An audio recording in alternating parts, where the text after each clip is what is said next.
이 구약 성경 맨 앞에 5권을 모세가 기록했다고 해서 우리가 모세오경이다 그렇게 말하잖아요. 그 모세오경의 마지막 성경인 신명기가 우리에게 전체 성경을 볼 수 있는 하나의 관점을 제시하는데 그걸 우리가 신명기 관점이다 이렇게 말하죠.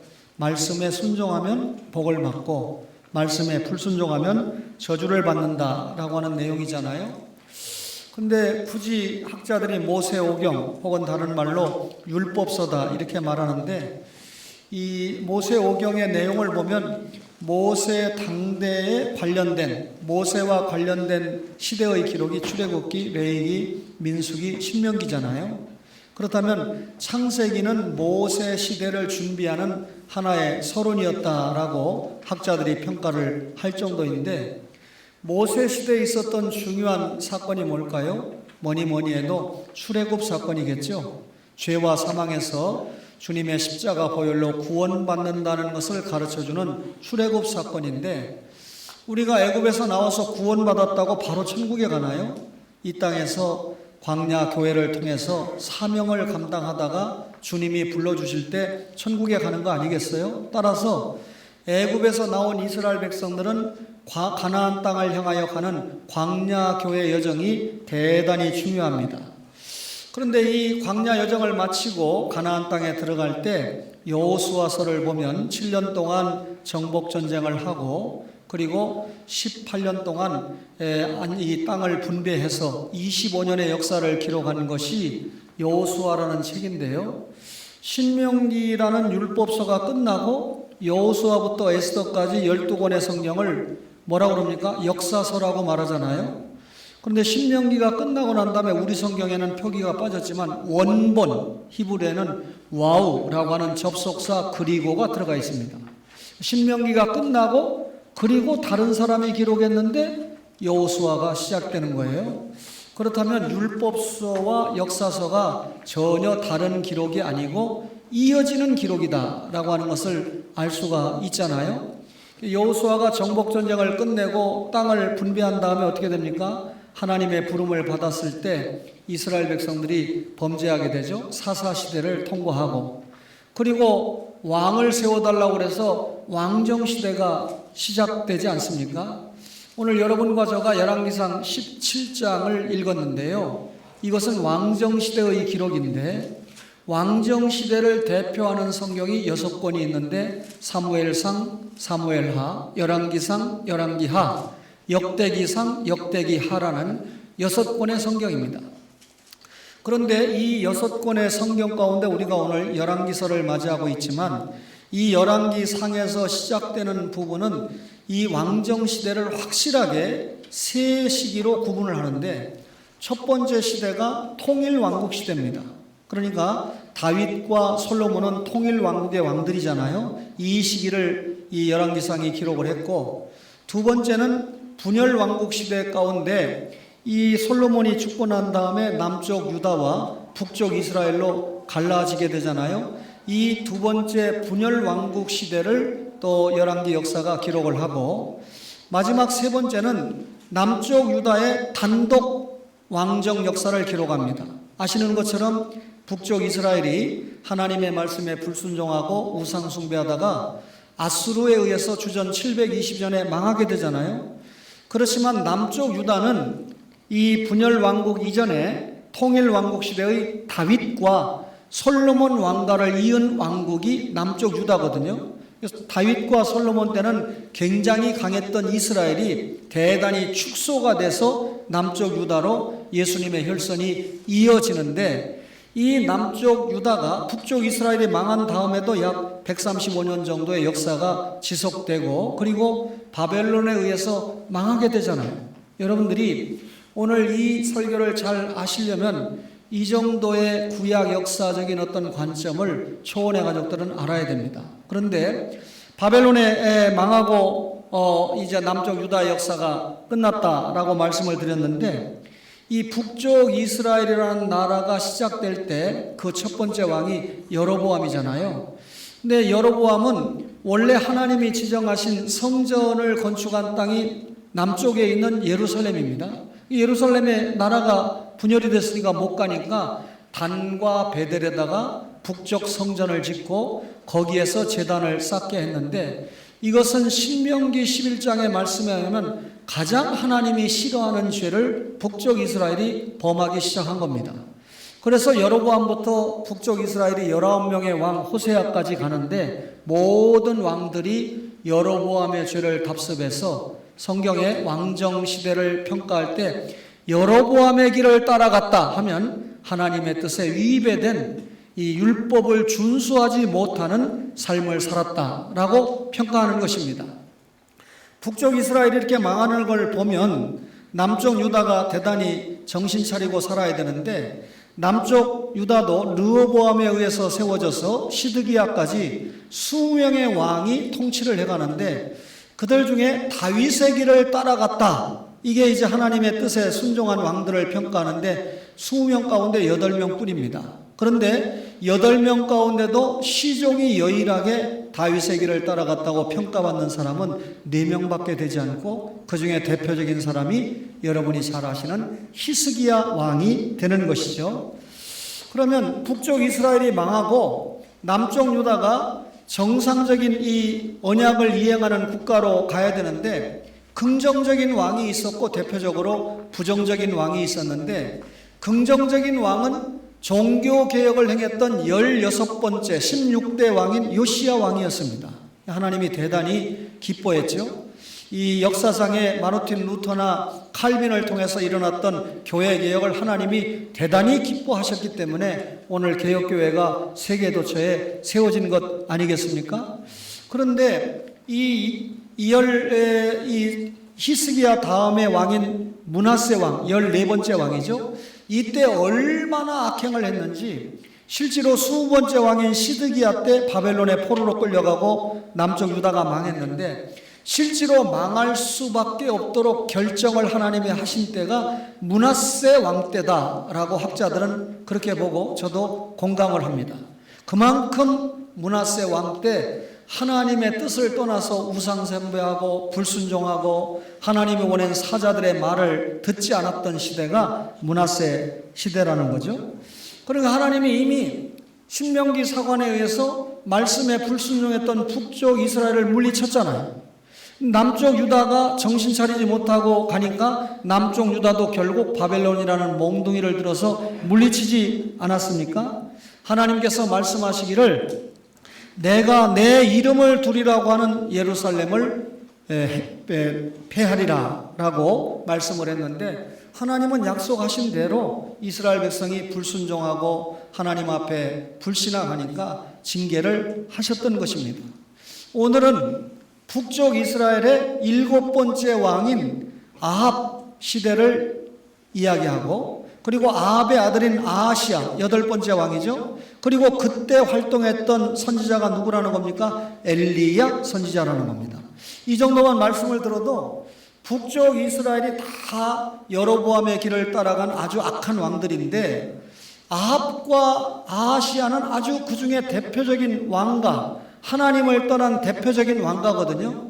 이런 시대에도 하나님이 역사를 포기하지 않고 하나님이 사랑하시는 누구를 보냈다? 엘리야라는 인물을 보내서 하나님의 구속 역사를 이끌어 가신다라고 하는 것을 우리가 확실하게 볼 수 있다는 것이죠.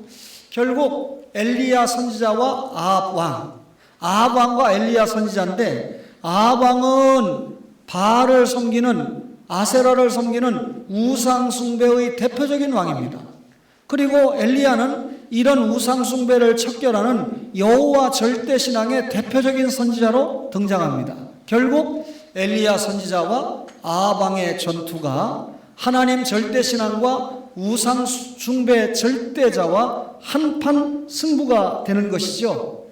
이를 위해서 하나님께서 엘리야를 출현시키는데, 이 정도로 멋진 인물이라면 그가 어떤 가문에서 태어났고 어떤 과정을 통해서 성장을 했고 어떤 기적적인 요소를 좀 기록적으로 남겼을까, 이런 것 좀 알려주시면 좋겠는데, 오늘 17장 1절에 뭐라 그럽니까? 길르앗에 우고하는 자 사람 중에 디셉 사람 엘리야가 아합에게 말하되 내가 섬기는 이스라엘의 하나님 여호와께서 살아계심을 두고 맹세하노니 내 말이 없으면 수년 동안 비도 이슬도 있지 아니하리라 라고 말씀합니다.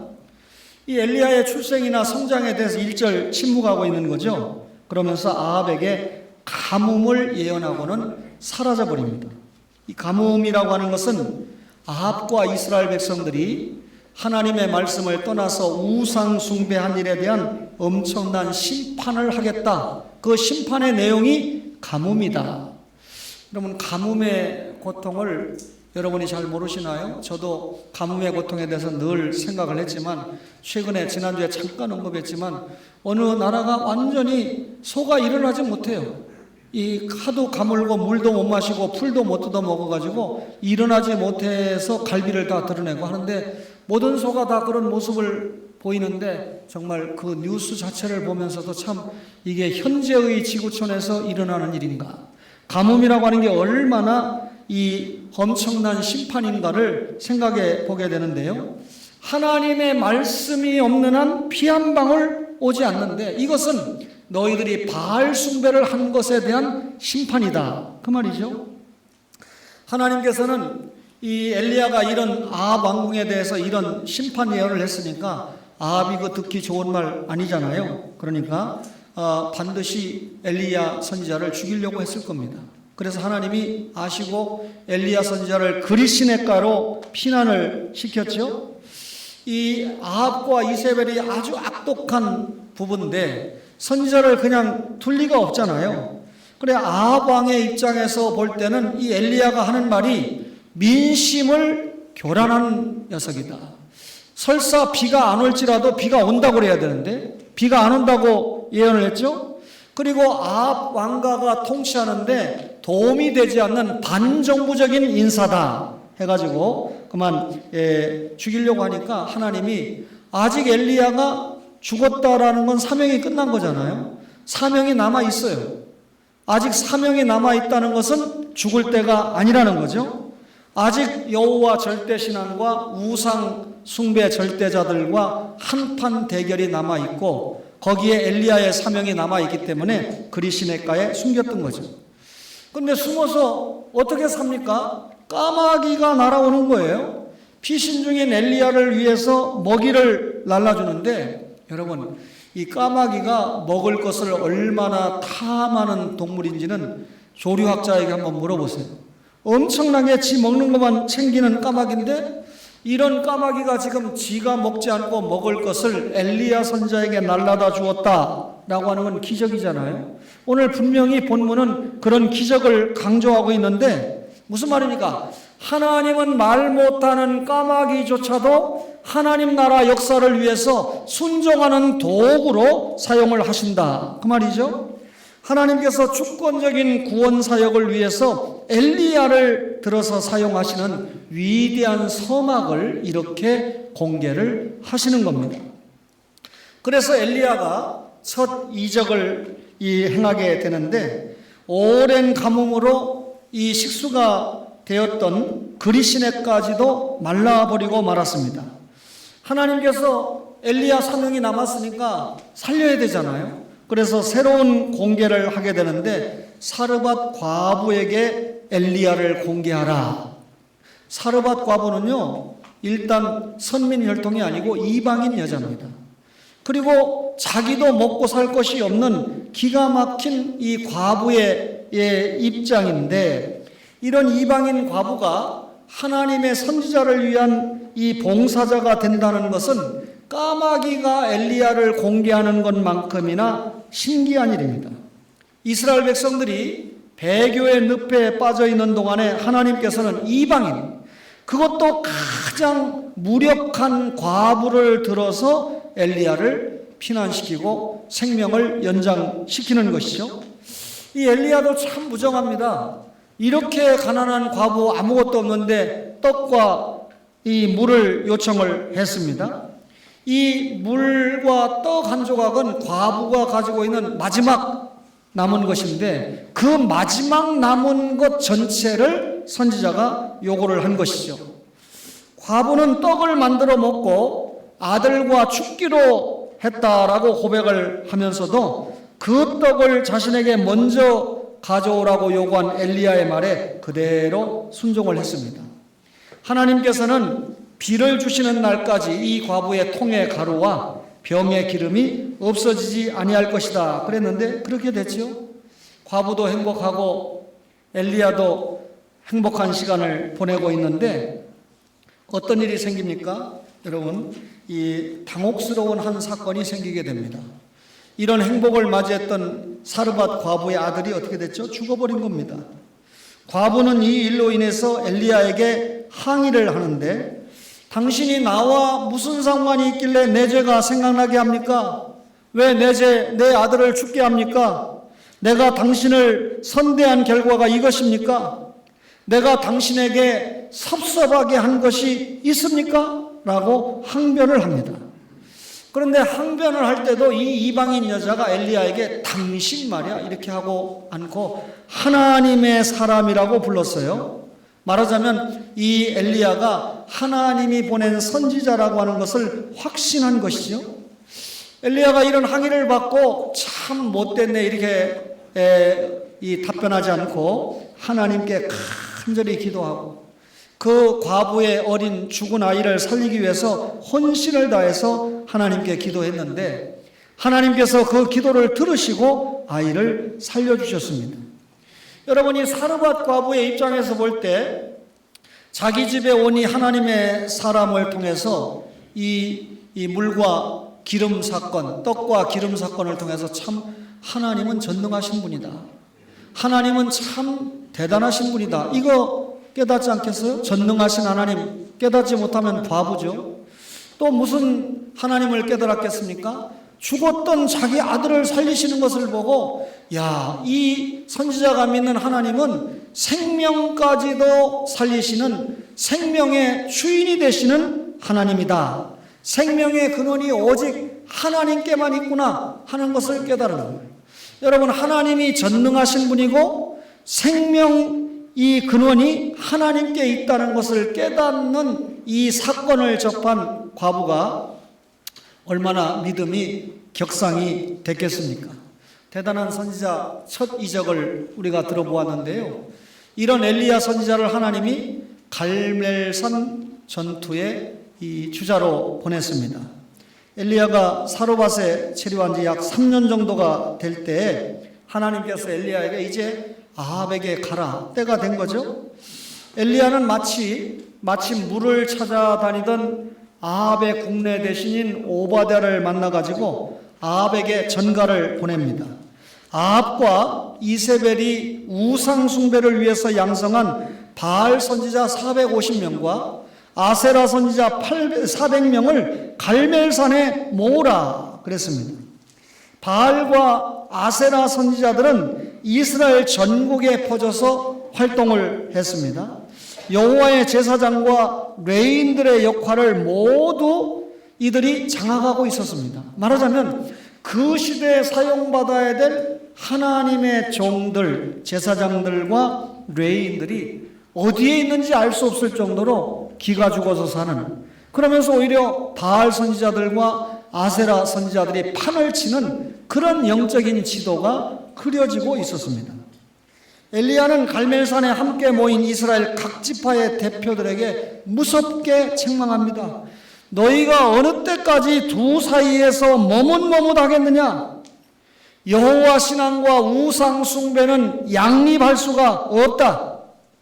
그럼에도 불구하고 대다수 백성들은 왕실의 강압적인 우상 숭배 정책에 눌려서 자기들 조상 대대로 섬겨왔던 여호와 신앙을 고수하지도 못하고, 그렇다고 여호와 신앙을 포기하지도 못하는, 이것도 아닌 저것도 아닌 중간에서 어정쩡한 그런 모습을 보이고 있었다 그 말입니다.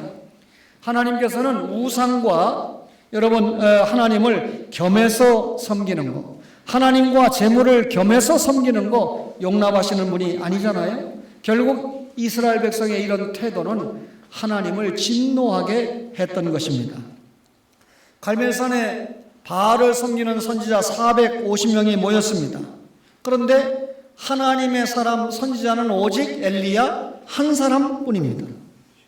우상 선지자들은요, 종일 자기들의 신을 부르면서 광란합니다. 자기들의 몸에 상처를 내면서까지 신을 불렀으나 끝내 그들의 신은 잠잠했습니다. 제가 1993년에 이원조 목사님의 초청으로 미국을 처음 갔는데, 이 뉴욕에서 뉴저지까지 한 30분 내지 40분 가는 동안에 그때가 할로윈 데이가 있는 주간이어서 웬만한 가정마다 참 특별한 뭡니까 탈을 붙여놓고 뭐 호박으로 관계되고 이런 걸 붙여놔서 참 정신이 없더라고요. 이 청교도의 나라도 이런 짓을 하는가. 이 목사님도 분노하는 겁니다. 그때 그분의 신앙도 아주 대단히 열정적이고 뜨거울 때니까. 그때 제가 할로윈 데이에 대해서 처음 들었어요, 양심적으로.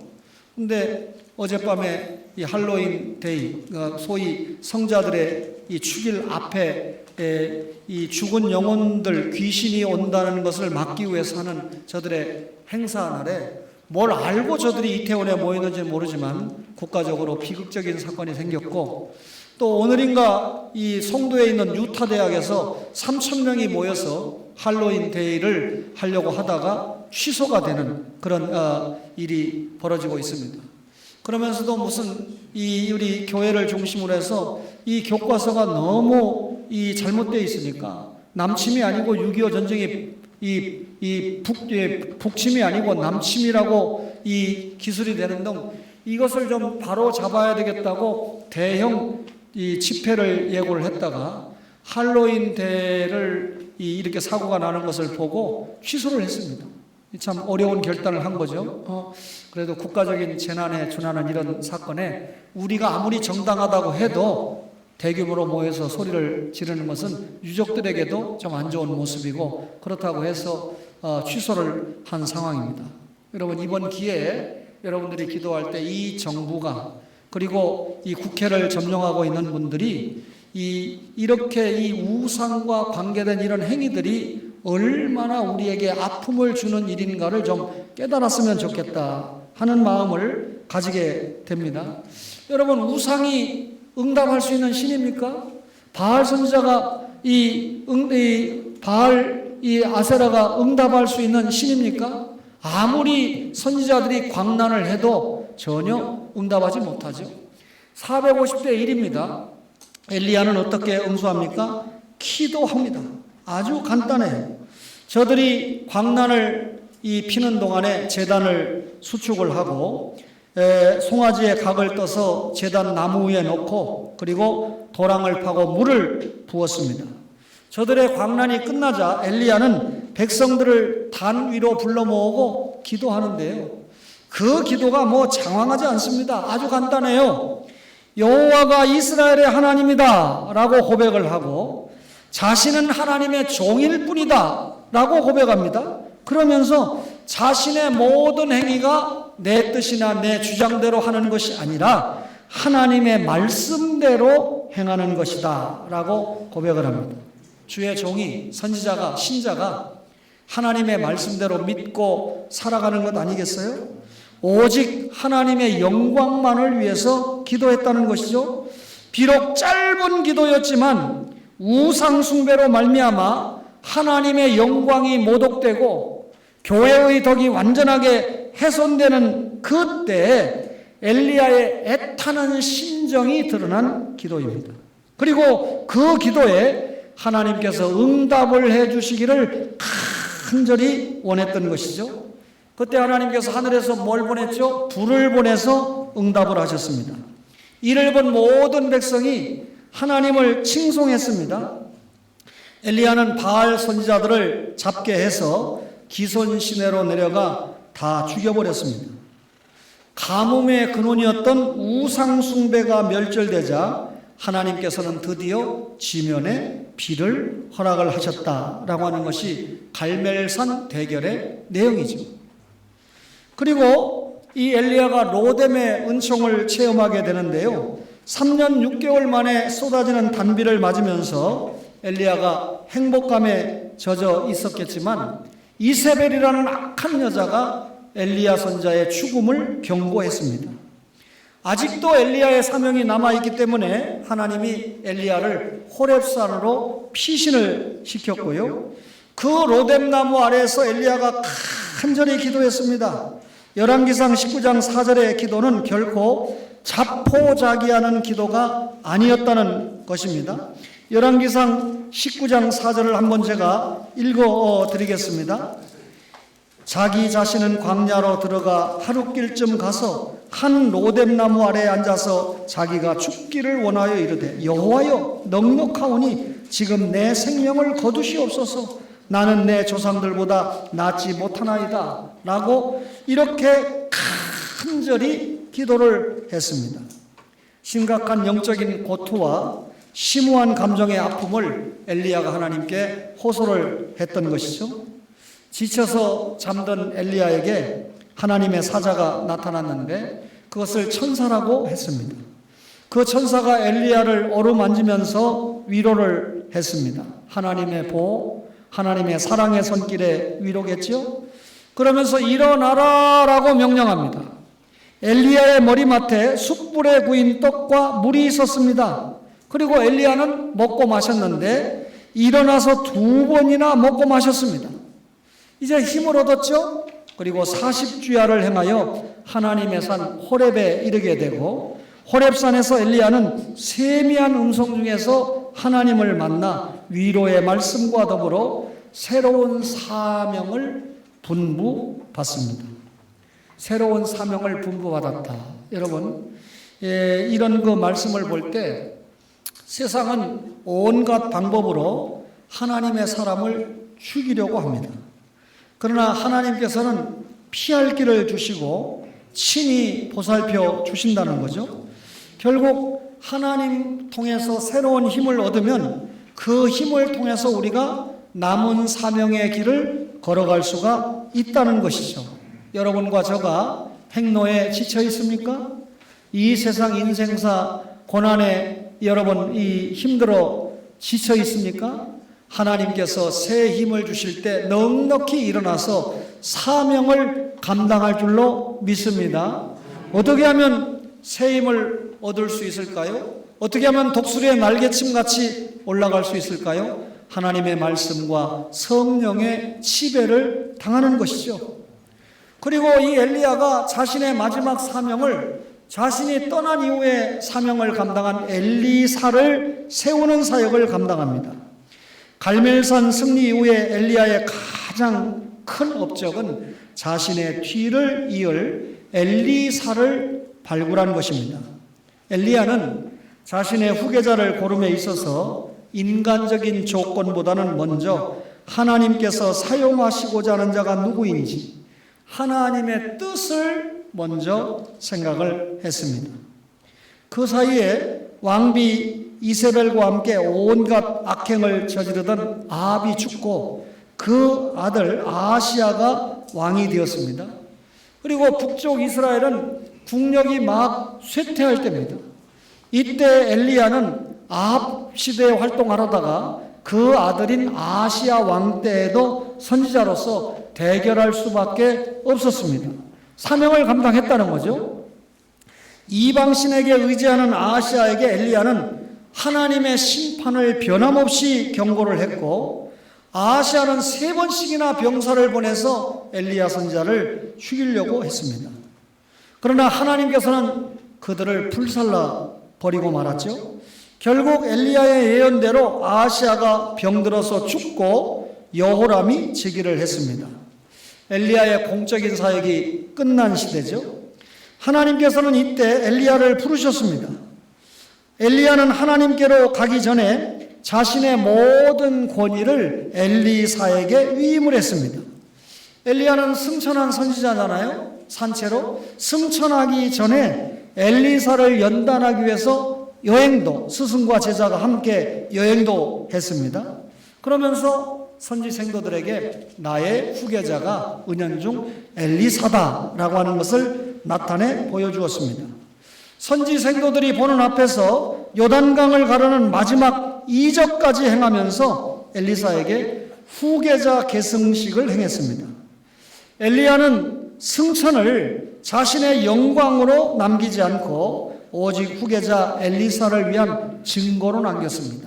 우리가 신앙생활 하다가 남들과 다른 독특한 뭐가 있으면 그것을 가지고 이 교만하고 그리고 하나님의 영광을 훼손하는데 여러분 말하고 사용하고 하는데, 여러분 딴 사람은 다 죽으면 이 영혼은 하늘로 가고 육신은 이 땅으로 묻히는데, 신자라 할지라도 주님 오실 재림 때까지 기다려야 되잖아요. 근데 엘리야는 지금 승천을 했다는 거예요. 얼마나 대단한 일입니까?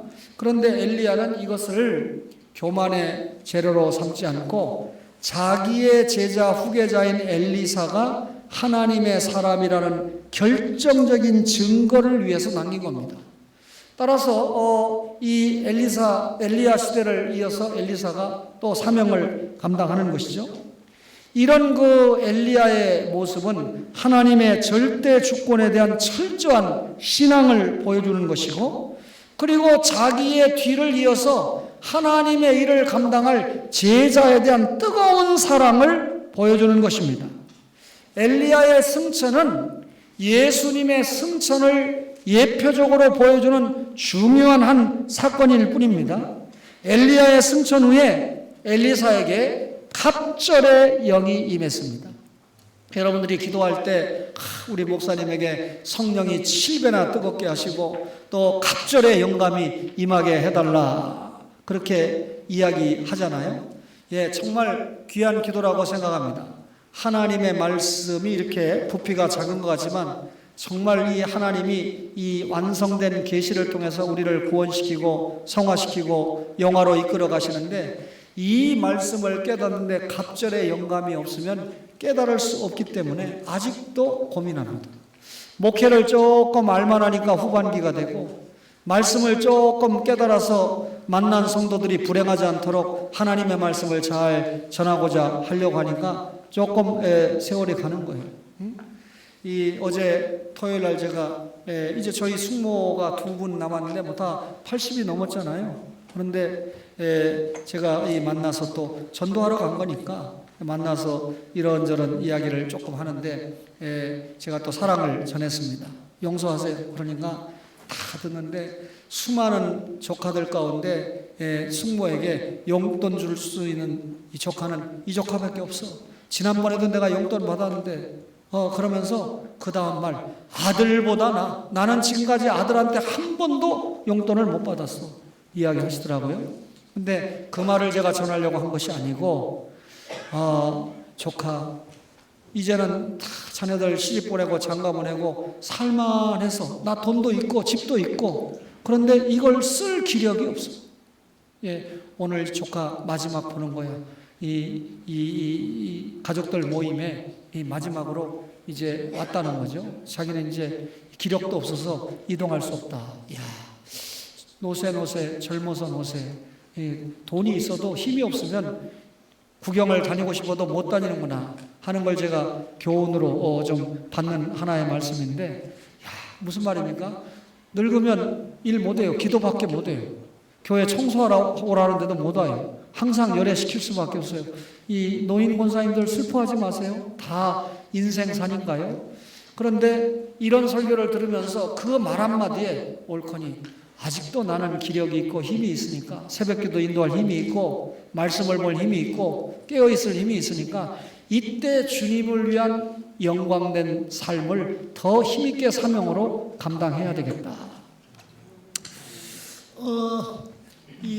제가 여러분들에게 교회에서 모처럼 휴가 한번 받아가지고 제 아내가 한테 제주도 한번 제대로 보는 게 꿈이더라고요. 그래서 제주도 갔는데 그날 밤에 정동주 전사님이 어머니 천국 가셨습니다 해서 그냥 돌아올 수밖에 없어요. 비행기값 곱빼기로 몰고 왔습니다. 그런데 어제도 사실은 제가 이 가족들을 만나고 이제 어머니 돌아가신 이후에 아버지 돌아가신 이후에 처음으로 또 우리 사남매 이렇게 다 만나서 이제 행사를 다 마치고 난 다음에 뭐 속리산 단풍이 좋다고 잠깐 보러 이 회인에서 보온으로 틀어서 1분 정도 갔는데 송 권사님이 전화가 왔어요. 웬일일까? 평상시에 전화 안 하시는 분인데 어머니가 돌아가셨습니다. 1분만 좀 멀쩡했으면 보온까지 안 가는 건데 한 30분 가서 돌아왔습니다. 바로 올라와서 어제 저녁 위로 예배를 8시에 드렸는데 이게 목사의 삶이다. 혹시 제가 앞으로 단풍을 가거나 제주도 갈 일이 있으면 누가 돌아가실 분이 없는가 점검을 다 해놓고 없는 날 가야 되겠다 하는 생각을 했습니다. 여러분 듣고 해석은 자유롭게 하시고요. 수일 전에 제가 제 초등학교 졸업한 데를 50년 만에 방문을 했죠. 학교에 가니까 우리 초등학교 앞에 그 문방구가 그대로 있더라고요. 50년 동안 그게 아들이 하는 건지 모르겠는데 어쨌든 그런 그 풍경을 보면서 우리 친구 장로가 어렸을 때 좀 다녔던 교회를 가보자. 그 교회 장로입니다. 친구가. 근데 가서 자기 교회 역사가 오래됐으니까 또 그 교회가 목사님이 최근에 총회장을 하다 금년에 이제 유지재단 이사장을 하니까 역량이 있는 교회잖아요. 1층부터 다 지하부터 보고 사진도 찍고 하는데 3층인가 올라갔는데 당회실이 엄청 커요. 장로님이 몇 분이냐 모르는 건 몇 분이라고 해요. 그리고 옆에 이 당회장실이 열려서 봤는데 당회실이나 뭐 당회장실이나 거기서 엄청나게 커요. 근데 솔직하게 말하면 책은 그렇게 많지 않더라고요. 그래서 내가 물었습니다. 혼자 사역하시는데 이렇게 목사님 방이 넓으냐? 그러니까 이 친구가 뭐 이제 친한 친구니까 답을 하잖아요. 그러지 않아도 한 5년, 6년 전에는 젊은 청년들이 와가지고 뭔 당회실이 이렇게 넓고 특별히 당회장실이 혼자 근무하는데 이렇게 넓냐고 우리 공간으로 내놓으라고 데모도 하고 그래서 몇 주 동안 시끄러웠어. 그랬는데 지금 그런 청년 한 명도 없습니다. 그러면서 옆에 이 부지도 이 교회 부흥을 대비해서 교육관 짓거나 주차장을 만들려고 확보를 해놨는데 그거 주차장으로 만들 필요도 없고 교육관으로 만들 필요도 없고 저거 팔아가지고 분리 개척을 시키자 하는 쪽으로 장로님들이 마음을 모으고 있다. 무슨 말인지 알죠? 현명합니다. 시대의 변화를 볼 때 자기네 교회만 부흥한다는 보장이 없는 겁니다. 자기네 교회도 젊은이들이 떠난다는 걸 인정하는 겁니다. 그런 소리를 들으면서도 저는 하나님 앞에 오늘 교회 개혁 이 505주년을 맞이해서 그래도 교회가 살 길이 있다. 우리 교회가 이런 이 주위의 환경의 어떤 여러 변화 속에도 굳건하게 우리 교회가 뻗어나갈 비결이 있다. 그게 뭡니까? 교회 개혁입니다. 뭡니까? 성경으로 돌아가는 것이고 초대교회로 돌아가는 것이죠. 여러분 우리가 어떻게 세상 문화를 따라갈 수 있겠습니까? 하나님의 말씀을 바로 전하고 가르치고 성령님이 여러분 개개인의 마음을 만져주시고 우리 자녀들의 마음을 만져주실 때 주님의 몸된 교회는 하나님이 맡겨주신 사명을 감당하면서 순항할 수 있는 것입니다. 종교 교회개혁 505주년에 우리 스스로의 개혁에 최선을 다하면서 어떻게 하면 하나님을 기쁘시게 할까? 어떻게 하면 내가 몸담고 있는 초원교회를 통해서 한 공동체를 이루어서 주님의 사명을 감당할까? 여기에 올인하는 여러분과 저가 되어야 됩니다. 오후에 말씀하신 우리 정진우 선교사님은 저 화성지역에서 교회를 건축하고 내가 마지막 사명을 선교사로 사명을 감당해야 되겠다 해서 중장비 기술을 배워가지고 따고 그리고 아주 썩은 중장비 하나를 사서 배에 싣고 가서 이 필리핀에 혼자서 공사하면서 공사를 시작을 했더랬습니다. 제가 2012년에 처음 필리핀을 갔는데 이때 이 선교사님 네 분을 만나게 됐는데 그 산골에서 사역을 하신다고 그러니까 제가 필리핀에 간 목적이 뭡니까? 이런 좋은 선교사님들 현장을 보는 게 목적이잖아요. 가서 보는데 뭐 이렇게 산골에다가 혼자 중장비에서 이 정도 이 어린이 유치원 할 수 있는 건물 2동인가를 줘놨는데 어린이 놀이시설이 안 만들어졌기 때문에 인가가 안 나고 있다. 그것을 해야 인가가 난다라고 하는 말씀에 2012년이면 저도 많이 어려울 때지만 어쨌든 제가 결단을 해서 바로 그 시설을 하도록 했는데 허가가 난 것 같아요. 그 이후에 우리 목사님이 선교 활동을 하시면서 유치원이 허가가 났죠. 초등학교, 중고등학교죠. 이 허가를 내서 고등학교까지 다 건물을 완성하고 대학까지는 좀 힘에 붙이지만 그곳에 완성을 하는데 고등학교까지 지은 이유가 있어요. 우리나라 옛날에 청계천 살던 사람 다 뭐 성남으로 이렇게 내보내고 한 것처럼 정진우 선교사님은 꿈에도 생각 안 했는데 그만 이 철거를 하면서 정권이 가난한 사람들을 정진호 목사님 마을에다가 쫓아버린 겁니다. 그러니까 인구가 많이 늘어난 거죠. 그래서 학교가 필요했고, 그리고 선교사님이 현지 목사님을 세워서 운영해 가는 일에도 교회의 역사가, 그리고 학교의 역사가 일어나서 오늘날 이렇게 훌륭한 선교사님으로 하나님 앞에 인정을 받고 사역을 하는데, 제가 생각할 때는 그 선교사님도 훌륭하지만 그 부인이 더 훌륭하다. 소민숙 사모님이 더 훌륭하다. 그래 생각합니다. 제 말에 동의하시는 분들은 오후 예배 은혜를 받으시기 바랍니다. 감사합니다. 우리 주신 말씀 생각하시면서